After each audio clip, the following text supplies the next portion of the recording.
As our first kiss came to its end, we hesitantly stepped back from one another. Our footsteps echoed in the emptiness surrounding us, met only with the pleasant whistle of the night wind.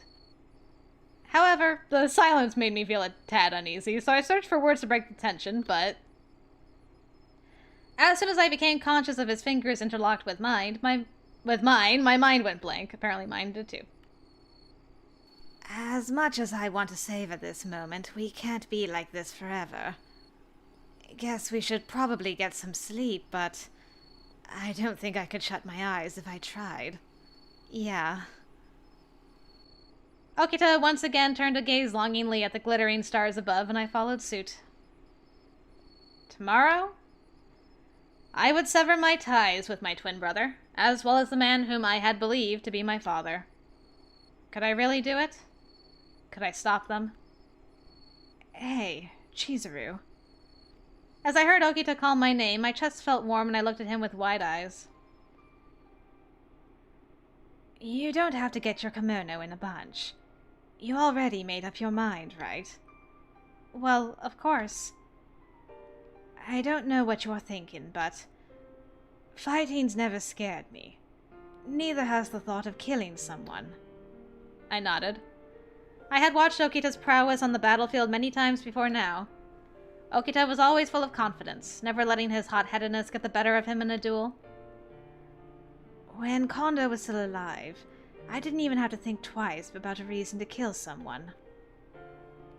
All I ever had to do was act as the Shinsengumi sword, and I killed whenever commanded. That's why I was proud to do whatever mission they gave me, dirty job or not. But now that Kondo's gone, I only have one reason to fight. And then Okita looked down towards me. It's you, Chizuru. Okita. I chose this life, and there's not a single drop of doubt in my mind. I don't have any regrets. But until now, I never gave much thought to the idea of having a future. As he muttered those words softly, I couldn't help but be taken aback by his apathetic confession. I mean, don't get me wrong. It wasn't like I was depressed or like I had some pathetic death wish.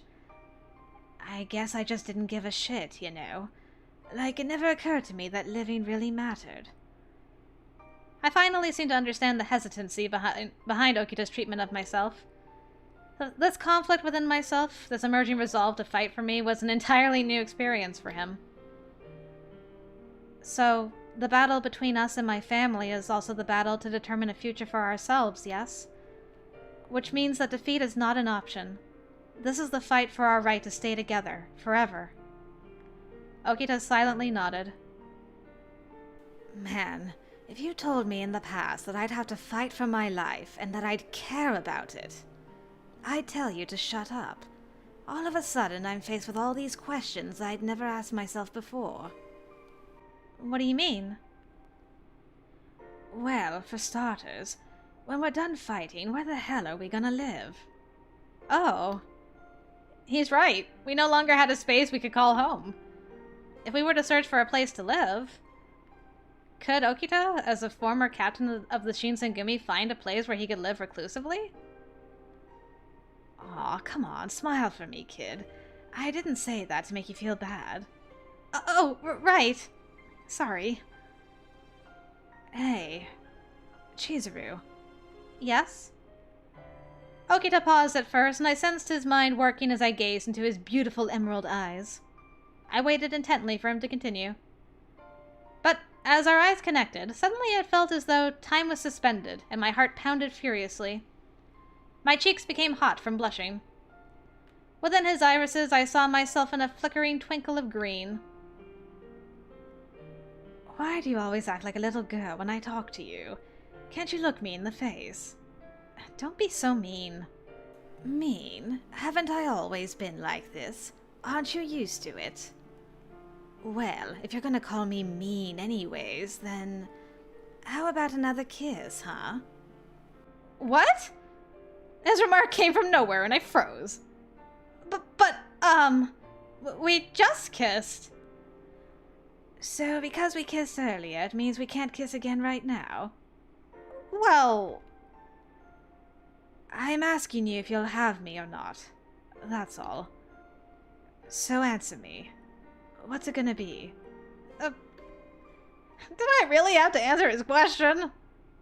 I mean, I've always known Okita to be quite free with his sarcasm, but... I said... Well, I'm going to save, but I think the on-brand thing for Chizuru is to protest a little. It depends on the time and place, good sir. Well, I think there's a time and place for everything. Time and place? Jeez, okay, princess. When's that? Huh? Well... Okita approached closer to me, as if my saying yes were a sure deal, and I flinched nervously. I hadn't the faintest clue of how to respond, whereas Okita wore his crooked smirk proudly, like he does. Yep. Watching you squirm like that makes me want to play with you even more. Welp. Well... Okita reached his hands out to grab a hold of me by the wrists. His sudden movement caught me by surprise. Hello. Shh, it's okay. Don't speak. His eyes were fervently locked with mine. Hi. I panicked, attempting to step back and free my hands, but Okita would not let go. Okita? Maybe for you, you might have been happier with a man who could have given you a family, a little security, some peace. Who knows? Huh? I noticed that Okita's voice seemed to drop, and I became a little unnerved as he continued. His eyes no longer seemed to bear within them their typical earnestness, but rather Okita seemed incensed for a reason that I couldn't identify. You see, Chizuru, I think all I'll ever be to you is a big headache. Even if someday you were to wise up and come to regret your decision to fall for me, by then I don't think I'd be able to let you go. His playful demeanor had all but vanished. What had surfaced in its stead was Okita's confession that he acknowledged his fear of losing my love, but in spite of this fear, he would keep his resolve to fight.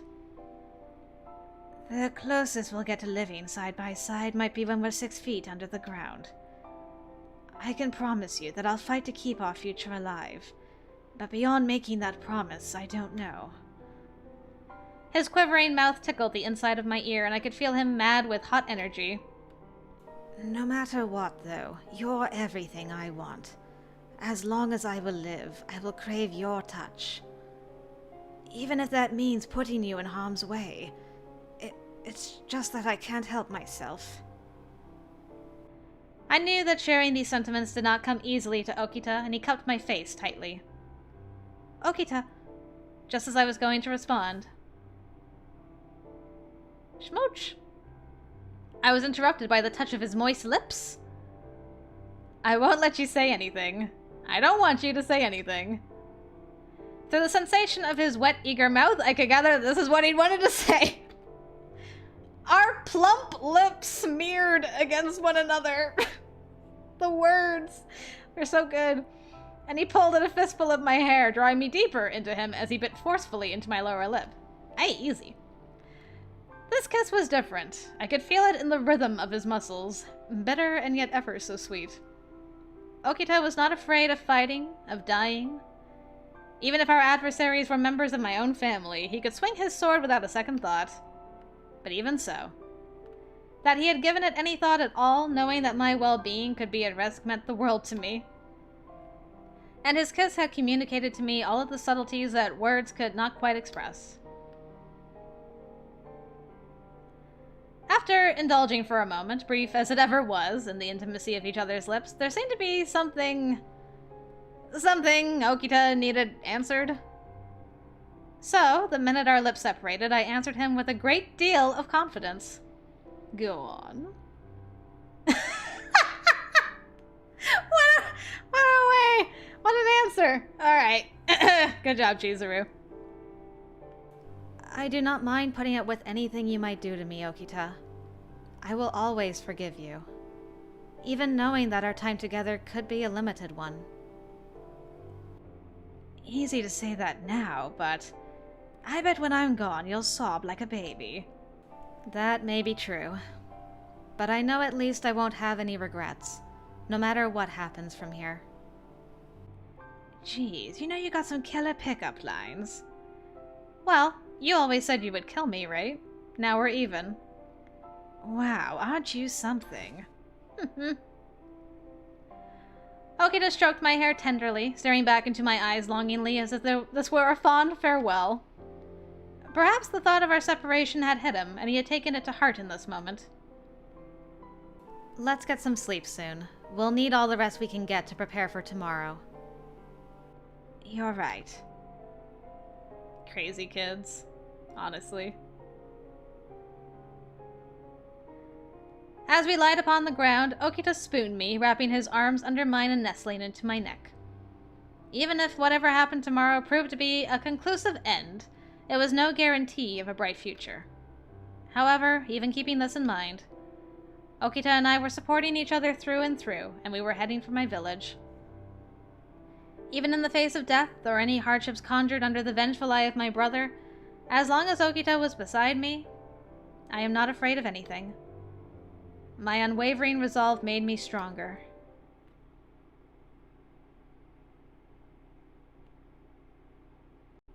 The very next evening, we had finally arrived at the village of my origin, the village of the Yukimura.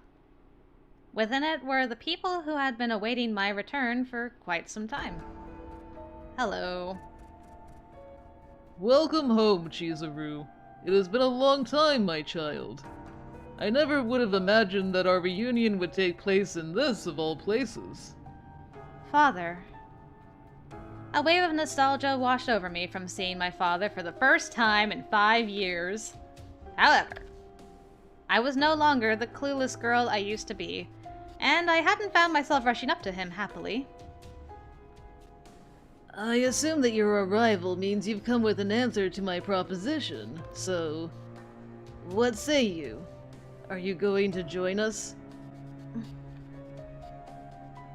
Kaoru told you everything, yes? The day has come for us to rule Japan once again. Together, we shall create a kingdom of demons. Father. Something in Father's words rang eerily to me. It sounded as though he was more excited by the prospect of usurping power rather than their initial proposition to rebuild the Yukimura clan. Chizuru, you look pale. Please do not tell me that you have been refusing to drink blood. What? Okay, well, this is good. I was wondering if it was Dad's idea to give us the water of life. Now she can be angry at him.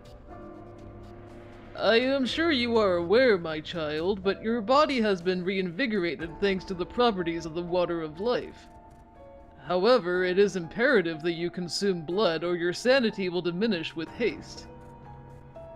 Father took a tone that reminded me of when he would admonish me as a child. I couldn't let myself dwell on the nostalgia because there was something nefarious afoot in his behavior. Well, good job, Chizuru. I wonder what could be holding her back. I mean, it would have been so easy for her just to kill Okita and drink his blood.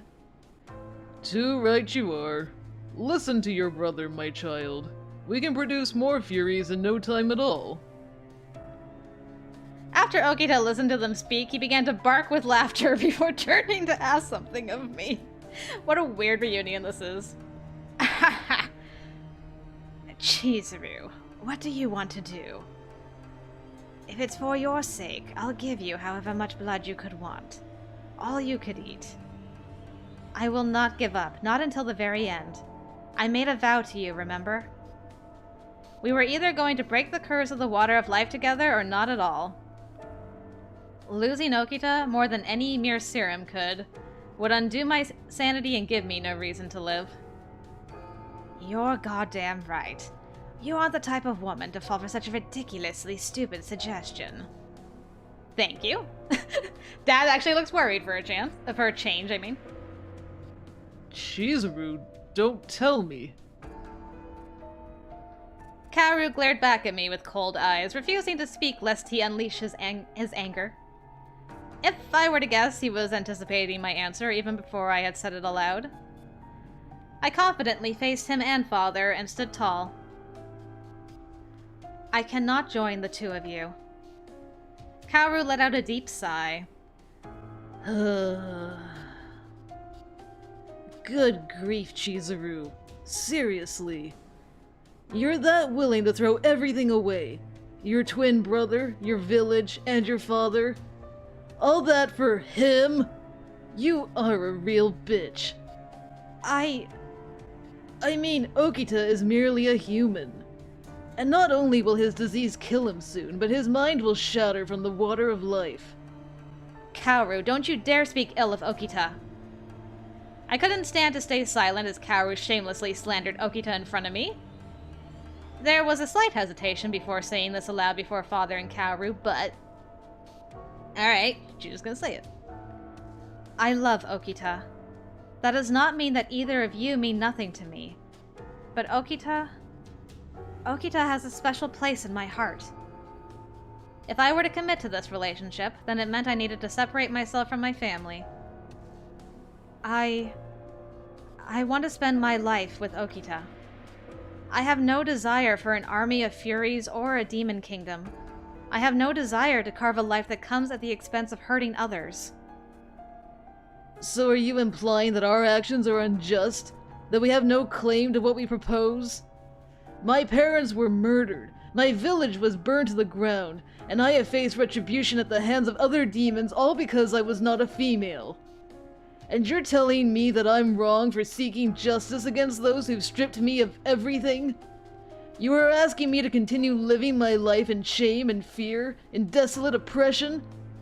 Kaoru.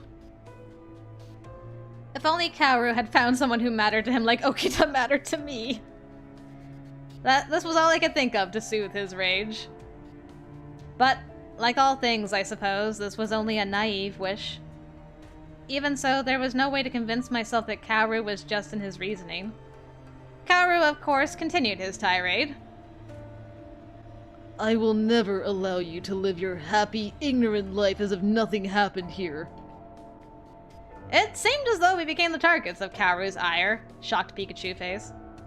Even though the same blood flowed through our veins, Kaoru and I shared no common goal or thread of life. I am going to do whatever it takes to accomplish my dream, even if it makes my darling sister cry. I know, but that's why we... Sounds like they're done talking, kid. Well, this was fun, but we got a job to do as well. Then our two groups left back to make ground. Father, please, wake up! What gives you the right to kill so needlessly, just to create a world for demons? Even though our clan was destroyed by humans, we had no right or claim to something more than anyone else in this country. Deep down, I knew Father believed this as well. Father, you're a doctor. You spent your life helping countless others. Don't you remember how many patients you treated in Edo? All those times they thanked you. That sudden face change was, like, abrupt. Well... I knew Father could not attribute the evils committed against our people to every human. So as long as he could learn to forgive, then he could continue to live in the company of humans. I know that humans and demons can still coexist peacefully. Just like how we used to live peacefully in Edo. Chizuru. I saw Father's eyes flicker. There was still goodness inside of him. Who would have thought? Dad actually, might be salvageable after all. Hell, you really are naive. Our clan was destroyed because we wanted to avoid war! So what? If you keep this up, all you're doing is perpetuating the same cycle of violence. If, and only if, we were to wipe all of the humans from this country using the Furies, any humans who survive will come to resent us. Kaoru, do you want to create more orphans like us? So what do you want me to do? You think I should just forget all the wrongdoing in the past and take it on the chin? Sorry, but fat chance. I'm not as much of a pushover as you are.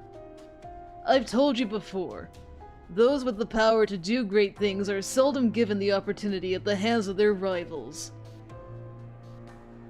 Only the ones who work to step on the good graces of others, manipulating anyone who crosses their path, can have the last laugh. Kaoru took something out of his pocket. It was... The moment I saw him pull out a glass vial, I felt something shudder from deep within my soul. Kaoru! Kaoru merely grinned maliciously before opening the vial and gulping its contents in one deep sip. Okay, so now you're doing this too? Great. Great. Well, magical girl transformation time for Kaoru, I guess. He really is, though. Hey! Look at ya.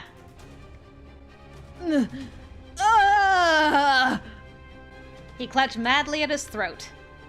Suddenly, his hair turned white, and from his scalp I watched a thick horn or two raise itself. Why? Why? Why would you drink the water of life?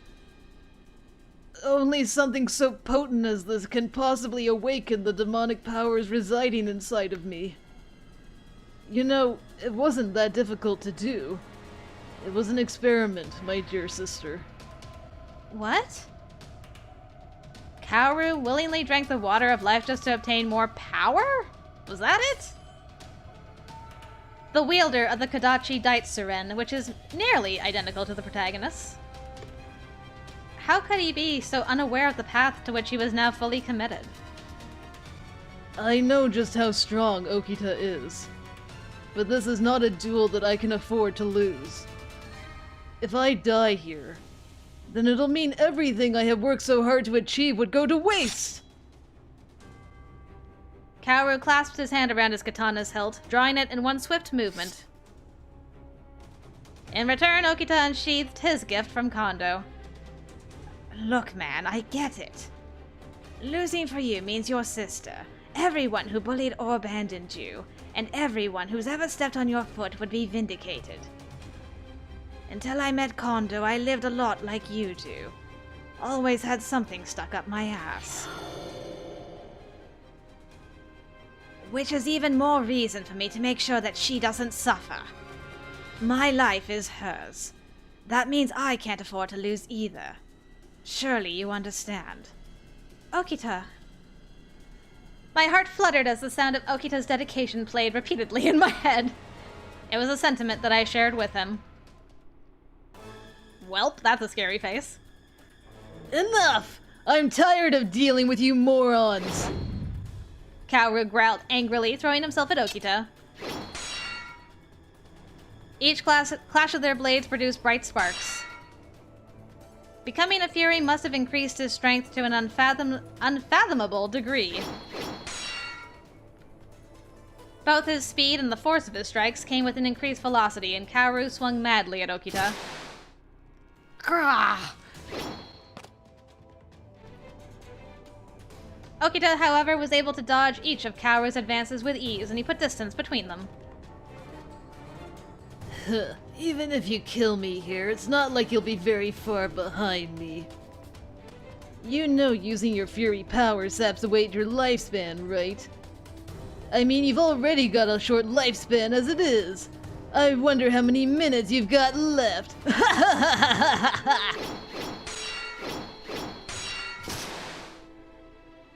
Yet again, Kaoru flailed his blade wantonly, hoping to gravely wound Okita, but Okita evaded all his strikes.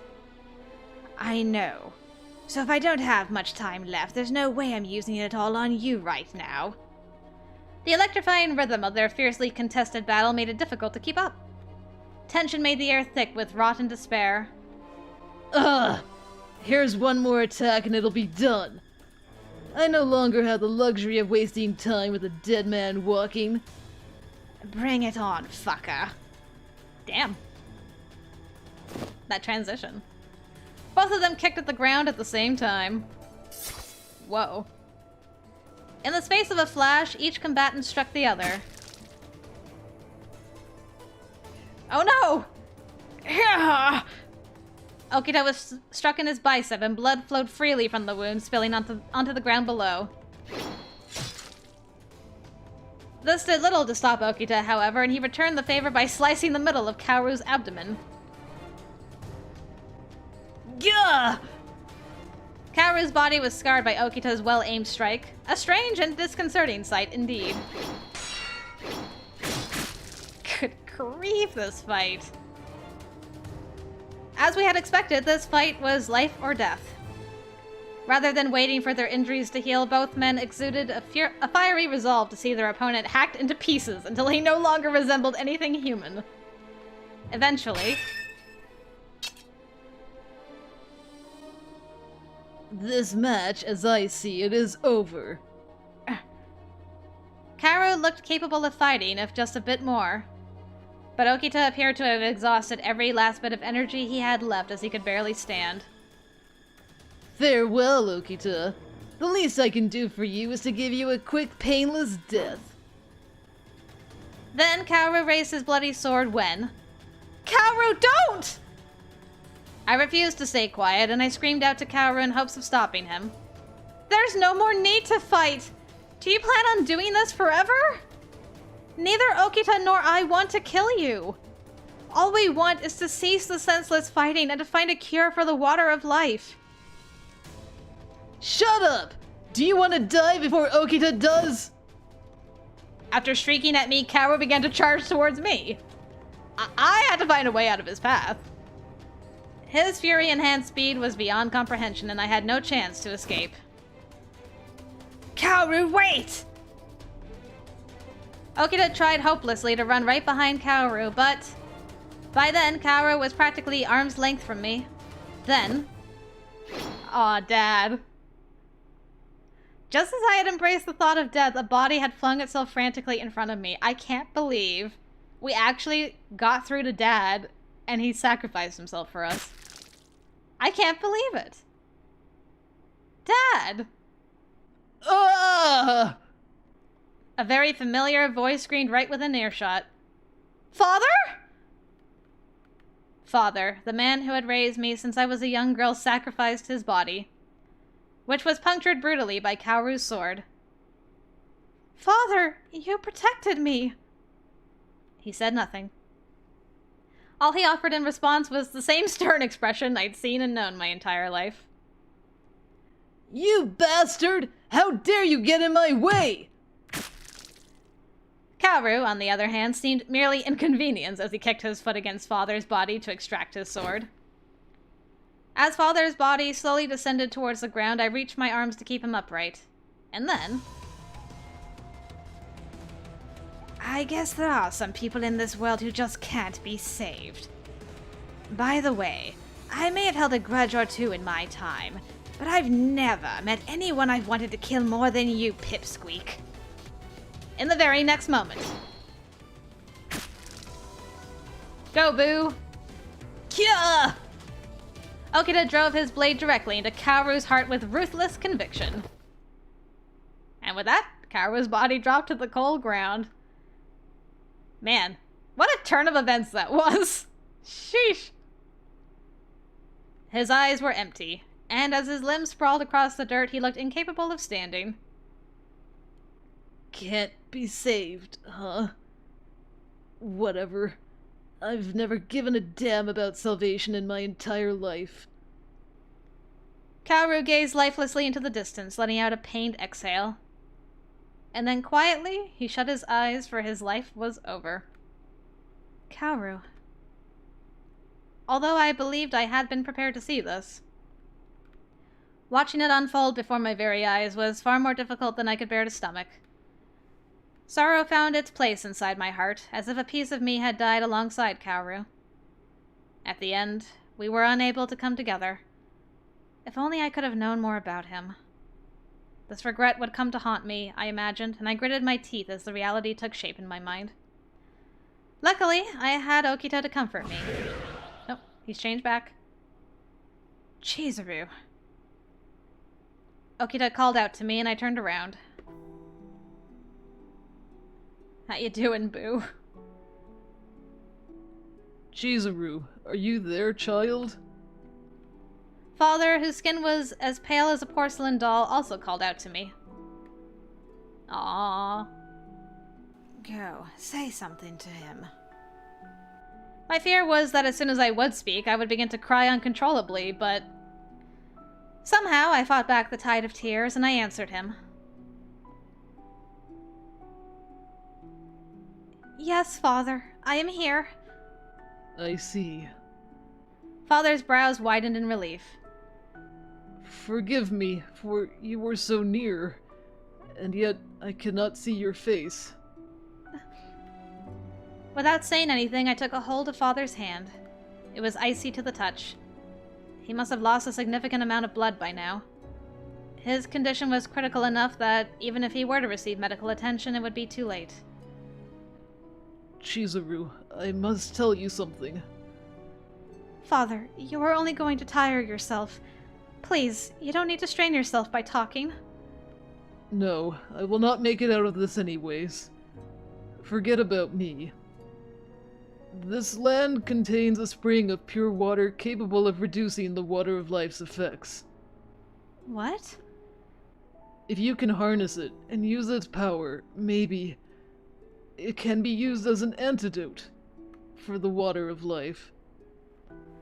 With his very last bit of strength, he gave us the solution for which we had been searching all along. I can't believe... Dad! Was I able to protect you, daughter? Just like a father should, in my final moment? Father. Blood may have been thicker than water, but there was a bond between us that was unbreakable all the same. When I was still a young girl, I had memories of my kind father, carrying me on his back as we sped down the mountain trail. You will always be my father, no matter what, even if not by blood. This is a promise. You are the only father I ever had, the only man I am honored to give that distinction. Hearing my promise, Father smiled faintly. He drew one last breath, seemingly at peace. I'm actually sad over Dad! I can't believe this! I braced myself to accept the loss of these men, but it did nothing to stifle my grief. Could anything? Time will help.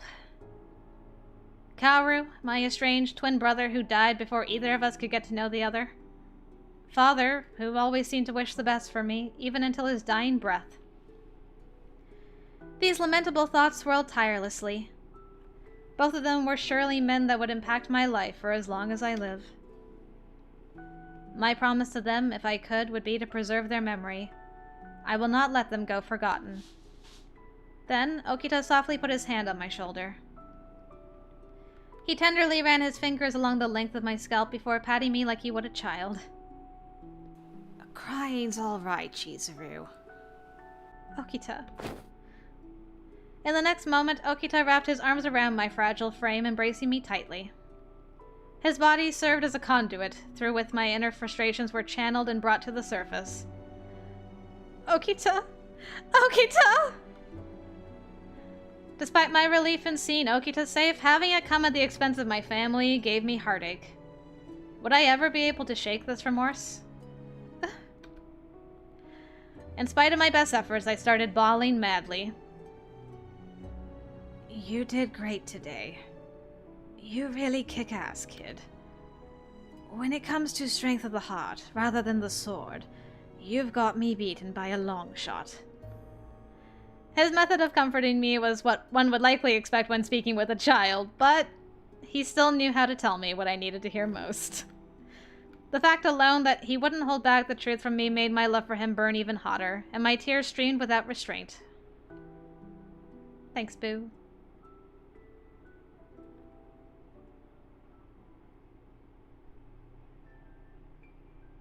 Whoa. Is that the end? That's how it ends? But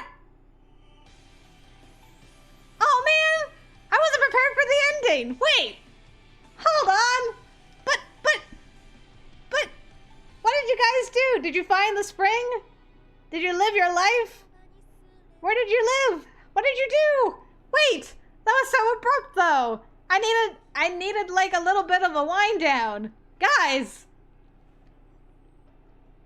Guys? But... Ah, this root. I'm shattered inside. Good grief. Well... Maybe there's an epilogue?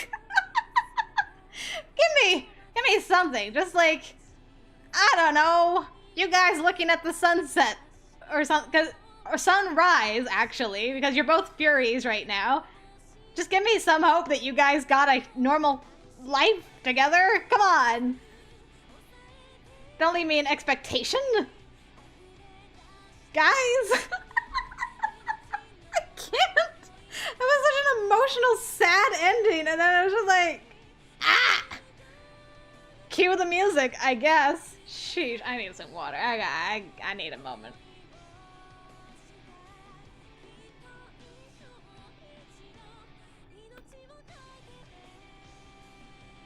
I mean, don't get me wrong. The kiss and everything was great, and there was like a whole bunch of great moments in this route, but wow, that ending. Guys, hold a second. Hold it. Come on, give me just this one thing. Come on, game, please. Don't just go and main menu music plays. Come on, game. Make it my day. Don't just stay at a black screen forever. What's happening? Do I have to click? Oh, final chapter. Oh, I just punched the wall. Thank God. Oh, there's more. I'm so relieved. The sky sparked clearly, and beside us there was a stream of pure water. As we found ourselves surrounded by a lush meadow and thick trees, our bodies began to feel a change. By the time the crescent moon had risen alongside a sea of stars, we could finally lay our heads at rest, and for once in a long while, we woke to a bright morning. Okay. Our lives were no longer constricted by our murderous thirst for blood, and we regained the peaceful lives for which we had pined for so long. Thankfully, we were still blessed with some of the heightened features that come with drinking the serum. Of course, there were things that hadn't changed at all. We were still us. Okita hadn't fully recovered from his tuberculosis. Gosh. The illness still ate away at his body. No, my boy! But even so, I took solace that I could spend a day as delightful as today was with him. My poor boy's still sick. No. Oh, fine. Play some happy music for me, why don't you? Look at you cuties. Look at you cuties! You look so happy! Yay! Oh, that's great. That makes me happy. Sure is beautiful, isn't it? I squinted as I turned my eyes towards the sunlight, and Okita let out a small chuckle. Sure is. Being able to bask in this sunlight with you is all I need. Couldn't ask for more. Yep.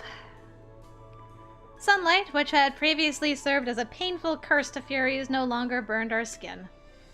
All that changed is our aptitude for naps. I mean, I have that aptitude. I don't even have Furies. Fury serum in me. So, it became customary for us to fall asleep, soaking in the tender warmth of the summer sun. Feeling safe and snug beside Okita's comforting presence was a dreamlike kind of bliss. Naturally, I couldn't help but yawn. Okita, of course, laughed at the sight. You can't sleep. I'm not tired yet. But I'm tired already. Okay, but if you fall asleep, I'll get bored. Hang out with me a little more, would ya? Okay. I rubbed my aching eyelids softly. I love you, Chizuru. Huh? My love for you shines more than the sunlight tickling those little cheeks of yours.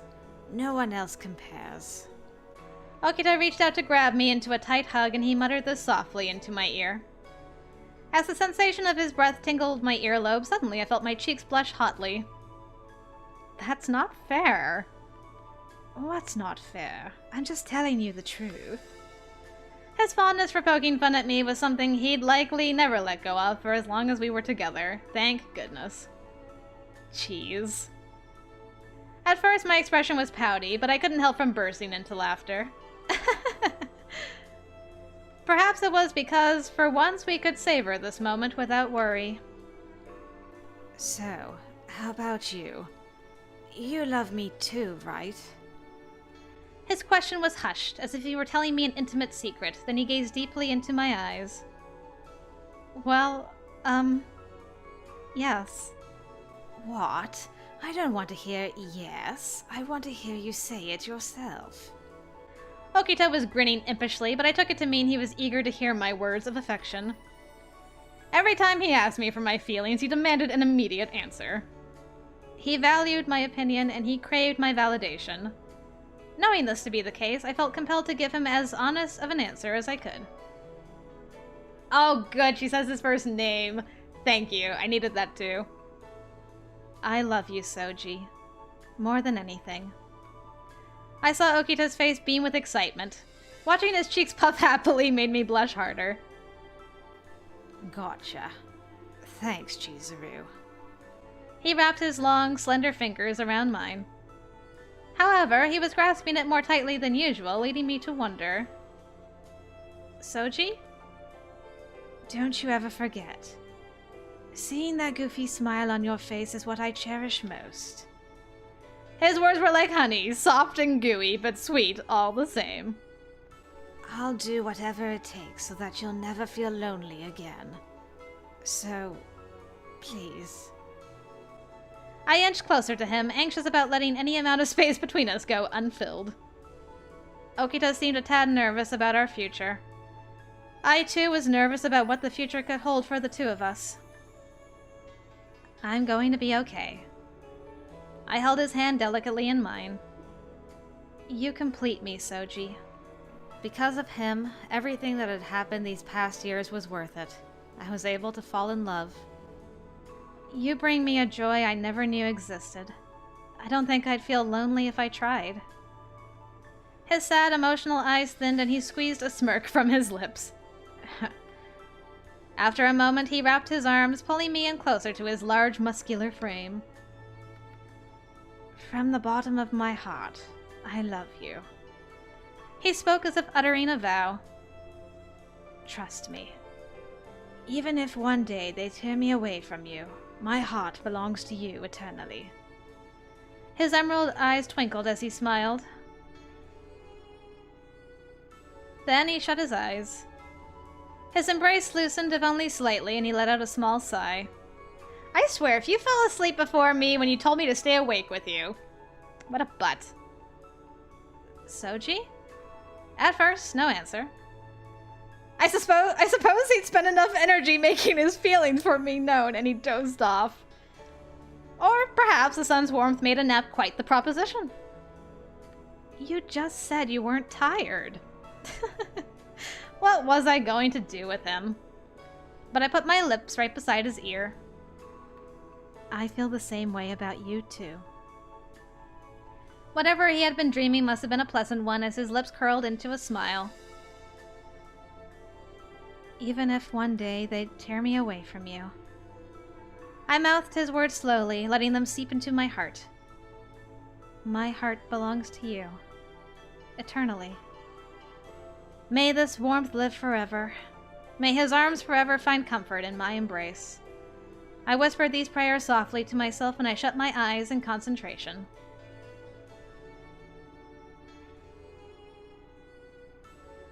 If he were to wake up, I'm sure that this time he would hear it. I will say it over and over so that he will never doubt. My words of love. Good night, Souji. So until then, sleep well, my love. Oh, thank you. Thank you, visual novel gods. Thank you so much for giving me that ending scene. I don't even care that he still has tuberculosis. Whatever. It's fine. The cough of the Shinsengumi achievement. Gosh darn, but I gotta... What is this? What are these feelings in my heart? I'm a wreck. I'm a wreck. Ugh. I'm like shaking with emotion right now. This is ridiculous. Souji, what have you done to me? Oh. It looks like they're living in the Yukimura village, so that is pretty remote. Oh, gosh, I can't believe he's still got tuberculosis after all of that. Oh, it's fine. Look, they're happy. They get to nap just out in the field. I mean, what more of an ideal ending do you want than being able to just nap with that guy? It's great. I love it. Oh, what a great ending. I'm so sad it's over now, though. I'm gonna feel so guilty about going away from Souji to any of the other guys. Like, I'm getting Lance feels all over again. Anyway, we're done. What a route. What a roller coaster. I'm exhausted. I'm gonna go have a nap. I hope you guys enjoyed this. Thank you very much for joining me. So now that we're done, the good ending, I'm assuming that was, we have a unrequited love ending, as always. And this game has game over endings. So I'm not sure if I'm going to call them game over or bad endings, because they're kind of bad endings in a way. There's 3 game over scenes, as well as a official bad ending. So we got a lot of endings to still see with Souji. So I'm worried. I'm worried because Souji's route in the last game, the unrequited love ending made me so sad, and I'm worried it's going to be the same thing here, but I guess we'll just wait and see. Alright, well, hopefully I'll see you over there, guys. Thanks again for joining me. Until next time, I will see you later.